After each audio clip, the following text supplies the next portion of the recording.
นักของชิวกันบ่นักของเราชิวกันบ่หาหมอบ่ใหญ่ยากูเป็นสวัสดีครับผมสบายดีทุกคนเนาะสบายดีบ่ยอดสบายดีสวัสดีครับถือว่ามื้อนี้เนาะเป็นอีกมื้อหนึ่งทุกคนที่บ่าวแจ๊บเองเดินทางมาจากลำลูกกาแล้วก็ตรงมาหาบ่าวยอดเลยที่ปทุมธานีระยะทางถือว่าไกลพอสมควรนะทุกคนเนาะถือว่ามื้อนี้ขามเพื่อนต้นมาเลยมาหาบ่าวยอดเผอิญในช่วงนี้เนาะทุกคนก็น่าจะได้เห็นในหน้าสื่อต่างๆเนาะในความบ่ค่อยจะสงบหรือว่าเป็นปกติปานใดเนาะทุกคนเนาะโดยเฉพาะบริเวณชายแดนไทยกัมพูชาเนาะกรณีของพิพาทระหว่างไทยกัมพูชาเนาะก็มีเรื่องให้หลายๆคนหนักใจบ่สบายใจเนาะเฮาแนะนำคนนอกเห็นกับด้วยความที่เฮานี่มาอยู่ในประเทศไทยพร้อมเนาะมาอยู่ในประเทศไทยเฮาก็จะเห็นหลายๆสถานการณ์บ่ยอดเนาะแม่นเฮาได้เห็นหลายๆสถานการณ์บ่จับเสือเหลือเกินว่าพี่น้องคนไทยก็อาจจะให้มีเรื่องให้รบกวนจิตใจอยู่พอสมควรเพราะบ่จับเองก็รู้สึกเช่นนั้นว่ามันเป็นยังว่ามันจะต้องแบบมาก๊อกๆแก๊กๆเรื่องแบบนี้เนาะฮะแต่ในความบ่สบายใจเนาะมันมีเรื่องที่แบบว่านักอกนักใจนี่ก็ตามเนาะแต่ในความเป็นคนไทยนี่บ่ยอดฮู้บ่ว่าจะอยากให้บ่ยอดเบิ่งคลิปวิดีโอคลิปนึงเนาะแล้วก็อยากให้คนลาวหลายๆคนได้เบิ่งคลิปวิดีโอคลิปนี้เนาะเป็นคลิปสั้นๆเป็นคลิปสั้นๆที่แสดงถึงความงดงามของจิตใจคนไทยความงดงามของจิตใจคนไทยที่บ่เคยจางหายไปใส่บ่ยอดลงมือคลิปวิดีโอนี้เบิดจะส่งเยอะเลยครับคนไทยบ่ยอดละนักของเราชิวกันบ่หาหมอบ่ใหญ่นี่ยากูเป็นร้านบ่เนี่ยคลิปนี้แหละคลิปนี้โอ้ยจะหอดใหญ่ว่ะ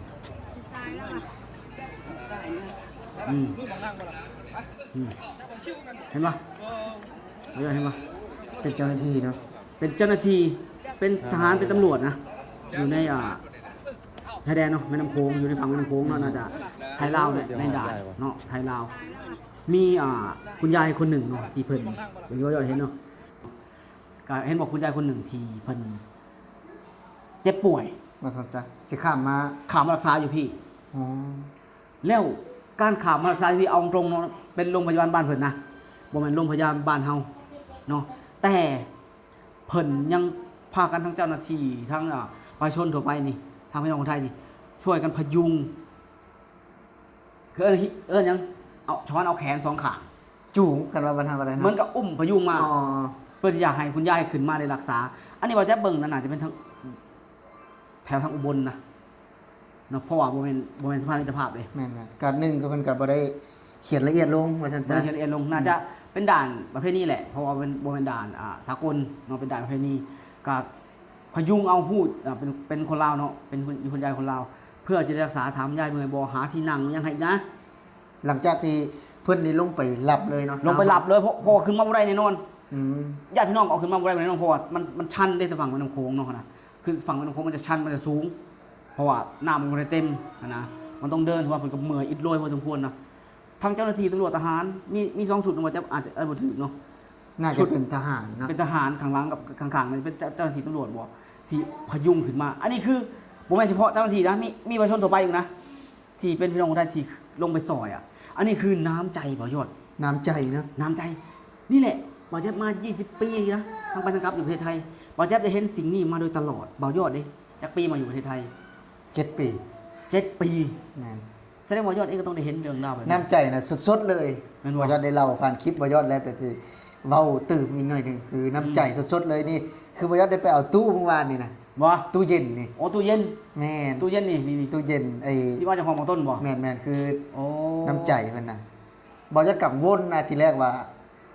แบบว่าเฮาอันนั้นส่งของได้ส่งวัสดุมาเฮาเพราะว่าเฮาเป็นแต่ส่งของปกติคือเพิ่นสิให้ขึ้นหรือบ่ให้ขึ้นก็แล้วแต่บ่ให้เฮาเดินทางมานำนะนี่คือปรึกษากับต้นว่าเพิ่นจะให้ขึ้นไหมเนาะถ้าหากว่าเพิ่มเงินก็ได้นะเพิ่มเงินในตรงนั้นเฮาก็สามารถเพราะว่าเฮานั่งรถเพิ่นแม่นั่งรถเพิ่นนะแต่นี่คือน้ำใจเพิ่นน่ะหลังจากที่เพิ่นมาแล้วเฮาก็พี่ครับผมขอติดรถไปปทุมได้ไหมไปด้วยได้ไหมนะแบบว่ายันบ่มีคนมายกของลงซอยเพิ่นนะขอติดเรือนฮู้บ่เพิ่นถามเพิ่นว่าไงเพิ่นว่าขึ้นรถกับผมผมไม่คิดตังค์เพิ่มนะขึ้นฟรีๆเลยเพราะว่ายังไงผมก็บรรทุกของให้พี่แล้ว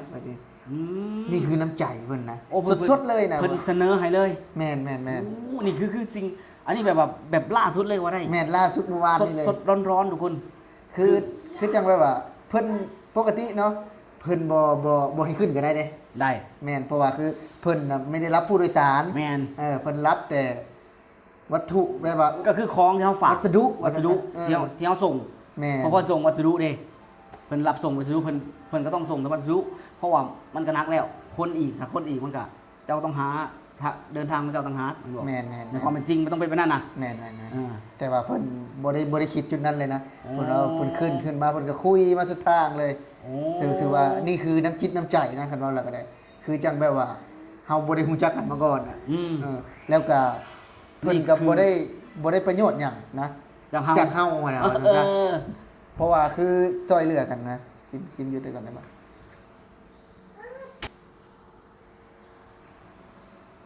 คือจังแบบว่าเฮากับบ่ได้ฮู้จักกันมาก่อนนะ อืม แล้ว ในขณะที่เพิ่นก็บ่ได้ประโยชน์หยังจากเฮา แม่นคือจังในเดี๋ยวเฮาก็พอใจจ่ายอยู่แล้วเด้ แม่น นะถ้าหากว่าเพิ่นคิดเงินเพิ่มอะนะ ในความเป็นจริงเฮาเตรียมใจไว้แล้วว่าเฮาของแบบนี้เฮาต้องจ่ายเพิ่มถ้าขอให้เพิ่นให้เฮานั่งเถอะ แม่นแม่น แม่นบ่ แม่นคือเฮามาจากมาพร้อมอะนะ อืม ปกติถ้าเฮาไปรอรถเมล์มันก็ค่อนข้างที่จะช้านะเพื่อนรถเมล์ อืม ส่วนทางมาเนาะนี่คือน้ำจิตน้ำใจนะสดๆเลยนะ เพิ่นก็มอบน้ำใจนั้นให้เฮาทันทีเลย แม่น ยื่นข้อเสนอให้เฮาทันทีให้นั่งไปนำมาทันที แม่นแม่นแม่นนั่นคือ นี่คือน้ำใจคนไทย คนไทยนะ อ๋อ คือจังมีทุกรูปแบบนะที่เข้ามาหลายๆอย่างที่บ่ยอดได้สัมผัสนะคืออย่างอันนี้คือจะเล่าเป็นอย่างที่เราคือ มันก็บ่ได้แบบว่า มีมูลค่าแบบว่า ตีราคาบ่ได้หรอกแต่ว่ามันมีมูลค่าทางใจเด้ แน่นอนก็คือสิ่งที่บ่ยอดได้รับเนาะเอาจริงเพราะสิ่งที่เพิ่นให้บ่ยอดมอบให้บ่ยอดนี่ทุกคนอาจจะมองเล็กน้อย แต่บ่แม่นหน้าที่ของเพิ่นนะบ่แม่นความรับผิดชอบได้ของเพิ่นเลย แม่นแม่น เป็นน้ำใจล้วนๆทุกคนเนาะเป็นน้ำใจล้วนๆเพราะฉะนั้น อันใดที่มันว่าดีเฮาก็อยากจะขอชื่นชมเถอะเนาะเฮาตอบแทนเพิ่นอย่างอื่นบ่ได้เด้ แม่น เพราะเงินผมบ่ได้เอานำเฮาหั่นนะอันนี้คือสิ่งคือตรงนี้มันสะท้อนมันค่อนข้างที่จะสอดคล้องกันเลยนะที่บ่จะมาให้บ่ยอดเบิ่งนี่คือคลิปวิดีโอที่ว่า คุณยายนี่ลำพังเพิ่นป่วยเนาะเอาตรงๆนะเพิ่นมาเพิ่นก็เมื่อยเจ้าหน้าที่ไทยนี่เข้าถึงความรู้สึกนั้นเพิ่นลงไปสอยเอาจากช้อนขึ้นมาคุณเลยนะบ่ยอดทั้งที่เฮ้ยจะมาเขาโรงพยาบาลก็อยู่บ้านข่อยแล้วเนาะจะมาใช้พื้นที่มันยังของบ้านข่อยต้องรังเกียจข่อยต้องยังก็ได้นะถ้าคนมันจะใจแคบบ่ แม่น แต่อันนี้ในความเป็นคนไทยเนี่ยบ้านเมืองเพิ่นนะตอนนี้เพิ่นก็มีเรื่องให้หนักใจอยู่แล้ว แต่น้ำใจที่มีนี่ความงดงามของจิตใจอันนี้เพิ่นแบบส่งมอบให้เลย ยังคือเก่าเนาะ ยังคือเก่าบ่เปลี่ยนแปลงไปไสอันนี้สิ่งที่แบบยับย่ำแล้วย่ำอีกคนเนาะเป็นหยังว่าจะถึงย่ำเรื่องนี้บ่จะอยากให้คนลาวเฮาเนาะทุกคนเนาะอยากให้มองเห็นความละเอียดอ่อน อันนี้ของคนไทยบ่จะอยากให้ทุกคนเป็นอย่างเพื่อนบ้าน อันนี้บ่จะบ่ได้ว่าขอไปก้าวล่วงอยังมากมายเนาะแต่มันขอเป็นขอเตือนสติแล้วกันเนาะบ่อยากให้เป็นเหมือนเพื่อนบ้านบางประเทศหรือว่าบางกลุ่มบางคนเนาะเพื่อนบ้านบางคนที่แบบว่าค่อนข้างที่จะมาทำลายจิตใจคนไทยนะทั้งที่เป็นแบบถ้าบอกว่าเป็นมิตรก็เป็นมิตรที่ว่าจะเป็นสุดจะภูมิใจเลยนะเนาะคิดว่าเป็นญาติกับเป็นญาติที่ว่าจะหักแพงขนาดเลย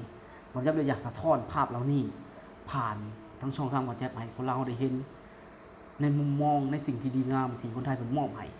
จริงๆบ่เฉพาะแต่คนลาวนะที่ได้รับนะหมด คือคนทุกหลาย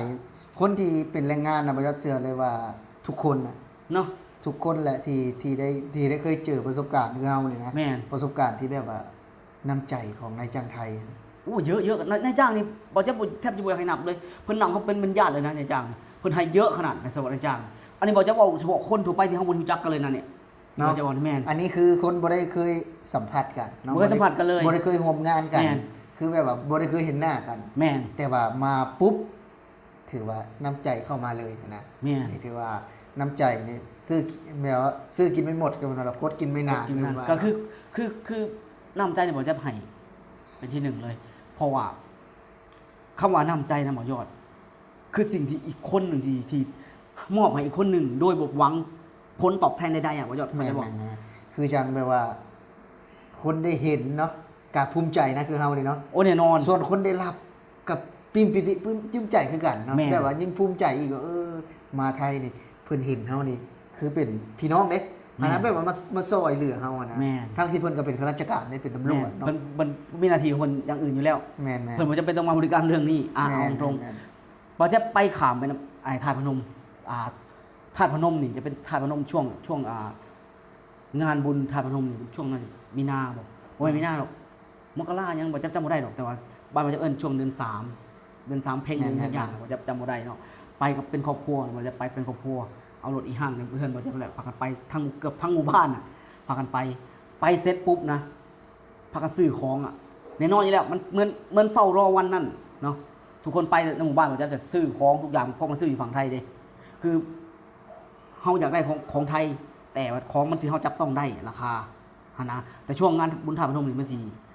ราคาของทางสิบ่แพงบ่ยอด อ๋อ แต่เป็นของไทยซึ่งเป็นความภูมิใจของพ่อแจ๊บขนาดการได้ใช้ของไทยนี่คือเรื่องจริง และพ่อจะซื้อหลายแบบลูกนี่พากันอุ้มพากันหอบ มันก็บ่ไหวอ่ะพอเฮาเดินลงไปในไอ้เขาเอิ้นหยังมันเพราะว่าเฮาบ่ได้ไปในขามในสะพานเด้เนาะ อ๋อ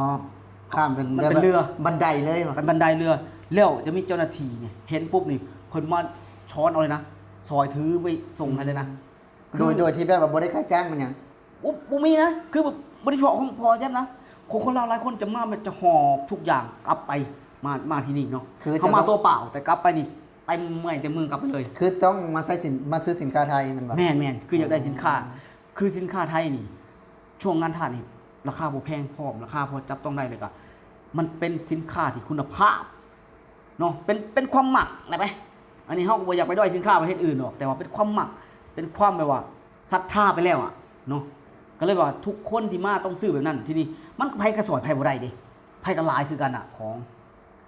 แล้วก็เจ้าหน้าที่นั่นแหละ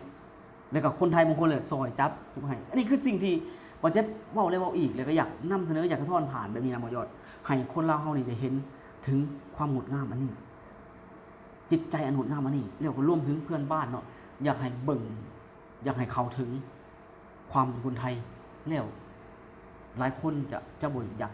กระทำสิ่งบ่ดีกับคนไทยนะ บ่ต้องคืออยากให้เบิ่งเนาะเพราะว่าคนบ่เบิ่งก็อยากอคติเด้ แม่นๆ กับคนไทยนะ อคติ ถ้าหากว่าเห็นทุกๆคลิปนี่เบิ่งที่แบบว่าสิ่งดีๆนี่บ่จะเชื่อเลยว่าสิ่งที่บ่ดีเนาะผ่านหน้าจอทีวีนี่จะลบไปเลย แม่น เพราะว่า ก็คือแบบว่า